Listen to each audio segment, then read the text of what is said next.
So I've got just a little question for you. Um, this is where Hannah and I start our day. And we're just having breakfast, and I have my coffee. She's having tea. And we do our Bible study time. And I have all these crazy, incredible questions because I think it's because of, what's happened to me in the last 6 years with, my miracle, and then just getting closer to God and learning just incredible things. And all of that is like even the history way back, the Old Testament, the New Testament, the writing of the Bible, the miracles, everything. So my question to you is, it's in your life and what you've been exposed to and learned from and things like that, what do you think would be the strongest thing that really like says to you, yes, God is for real, Jesus is for real, our walk and our, the reason why our belief is what it is. What do you think? What would the answer be to that? Well, number one, my soul tells me so. And number two, as the more I read the Bible, when you read the Old and New Testament, every time you read the New Testament and you read anything that has to do with like the Old Testament, it's amazing. Every book of the Bible, they're quoting the Old Testament, and it's all the prophecies that were foretold and came to be. So it's really neat. Like, I didn't realize that when I was a kid, but like the more, I'm sitting in church and hearing it, or I hear sermons, a lot, like Matthew does a lot of that. He quotes tons of stuff from the Old Testament, and it's all like, prophecies. They prophesied back then, and it came to be when Jesus came on earth. So there's so many things you just can't say this isn't true. So and it's impossible. The first thing you said was up. your mind, though, just your heart, your soul, what you're feeling inside. Yeah. That's number one. I think that's such a big part of it for me is, just the stuff that happens to me every day, every single day.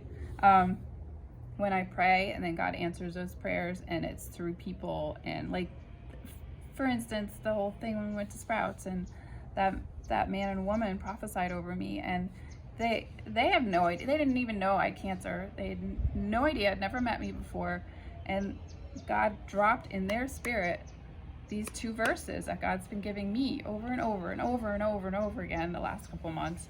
And me and my weakness, because I do struggle with my faith because I'm human.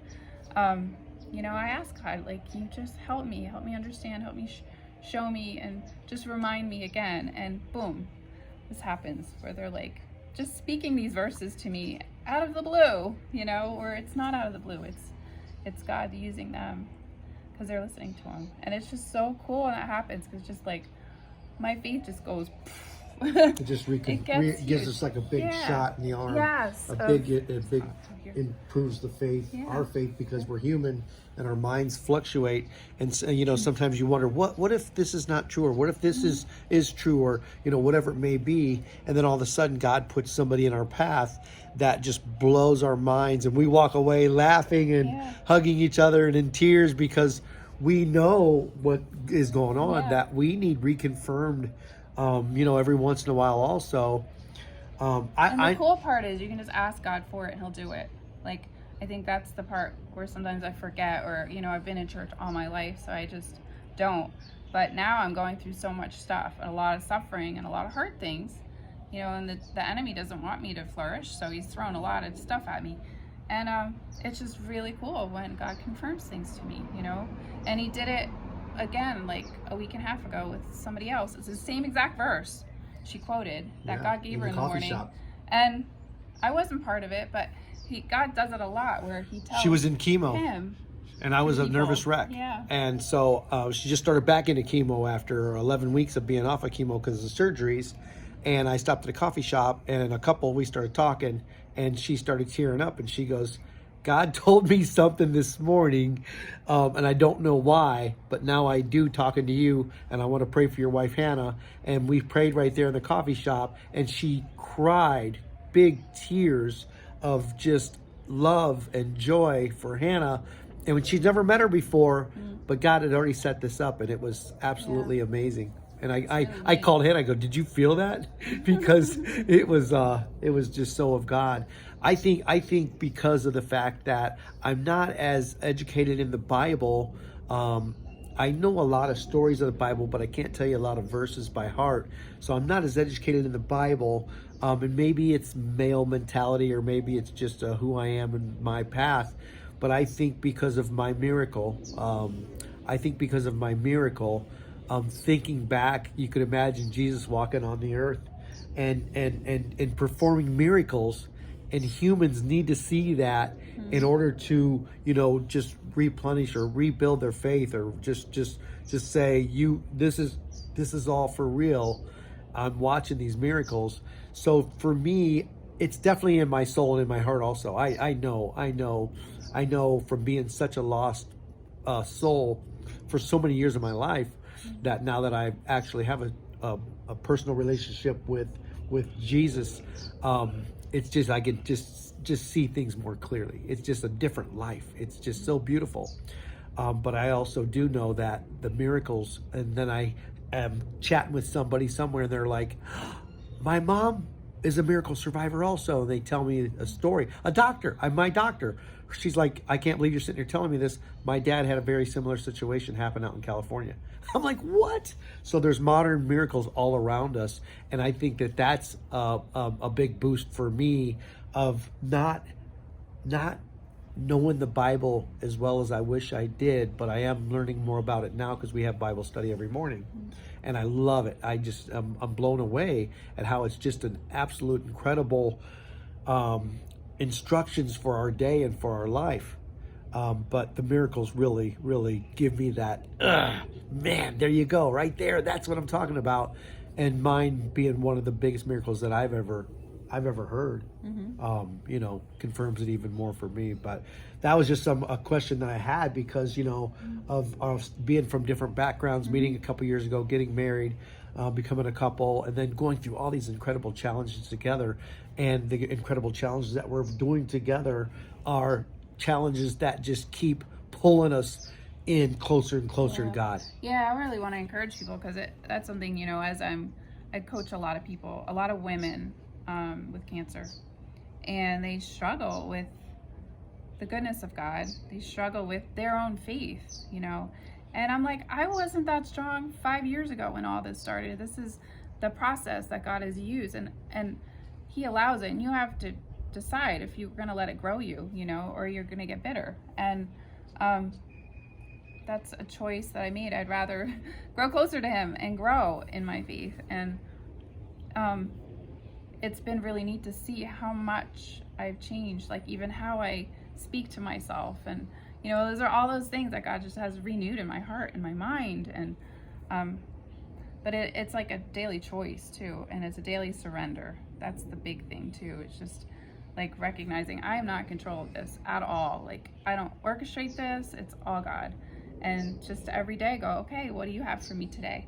It changes everything for me. Like I can't sit there and try to control, manipulate my life. Let Him do it. Let Him show me what's the next thing. Who's the next person to talk to? What's the next thing to do? And it's just day by day in small chunks. So we're not overwhelmed by July. We're just going to do June, whatever today is, 9th. And it changes everything. So I want to go back real quick to something that you said also about the guy and his wife that we met at the Sprouts grocery store. And there was a lot of that time that we spent with that couple in the aisle of the grocery store that blew my mind, a lot of it. And one of the biggest things is he's Jewish. He's Jewish, and he walked around, and he said, hey, Jesus was just another Jewish dude like us.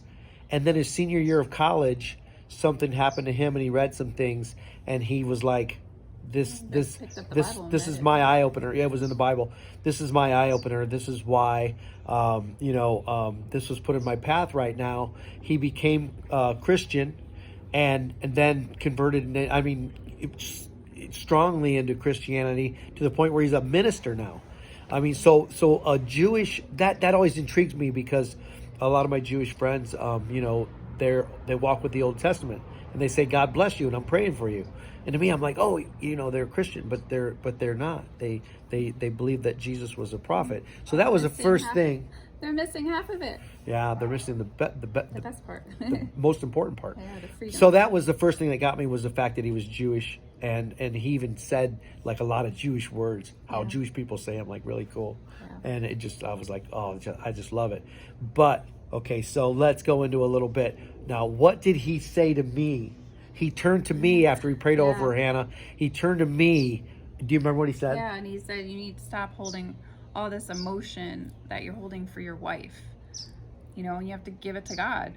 And it's something we've talked about before, and it's something you recognize you do. But it was really cool that he didn't know you at all, but the Spirit told him this is what was going on.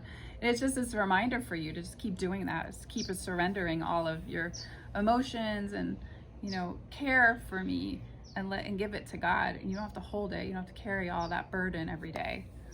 So it was really cool that he recognized that, and like he actually prayed prayers that Chuck could, say after him, like a couple words. It blew my mind because he was dead on, because he says, I see your body. It's not like they had this whole conversation and he was like, oh, just out of the blue. He says, I see you're this. holding a lot of this in because you're a strong man and you want to take care of this woman.